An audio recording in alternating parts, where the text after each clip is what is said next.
15ാം കേരള നിയമസഭയുടെ 14ാം സമ്മേളനം സെപ്റ്റംബർ 15 തിങ്കളാഴ്ച ആരംഭിക്കും. സെപ്റ്റംബർ, ഒക്ടോബർ മാസങ്ങളിലായി ആകെ 12 ദിവസങ്ങളിലാണ് സഭ സമ്മേളിക്കുന്നത്.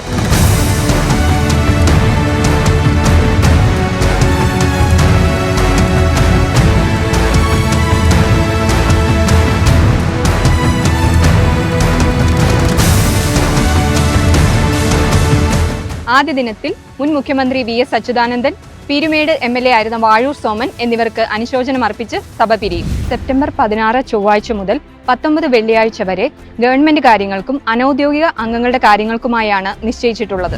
ഇതിൽ സെപ്റ്റംബർ 18 തീയതി വ്യാഴാഴ്ച 2025-26 വർഷത്തെ ബജറ്റിലേക്കുള്ള ഉപധനാഭ്യർത്ഥനകളുടെ സ്റ്റേറ്റ്മെന്റുകൾ സഭയുടെ മേശപ്പുറത്ത് വയ്ക്കും.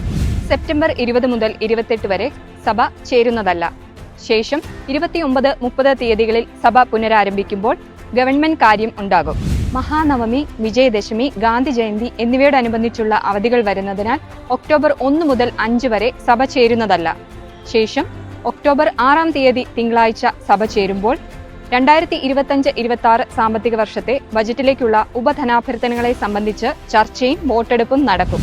ഒക്ടോബർ 7 തീയതി ചൊവ്വാഴ്ച ഉച്ചയ്ക്ക് 1 മണി മുതൽ 2 മണി വരെ 2025-26 സാമ്പത്തിക വർഷത്തെ ബജറ്റിലേക്കുള്ള ഉപധനാഭ്യർത്ഥനകളെ സംബന്ധിച്ച ധനവിനിയോഗ ബില്ലിന്റെ അവതരണവും അനന്തരഘട്ടങ്ങളും ഉണ്ടാകും. ഒക്ടോബർ 8-9 തീയതികളിൽ ഗവൺമെന്റ് കാര്യത്തിനും 10 തീയതി വെള്ളിയാഴ്ച അനൌദ്യോഗിക അംഗങ്ങളുടെ കാര്യത്തിനുമായി നീക്കിവെക്കും. കാര്യോപദേശക സമിതിയുടെ തീരുമാനപ്രകാരം ഈ പറഞ്ഞ നടപടിക്രമത്തിൽ മാറ്റം വരാവുന്നതാണ്.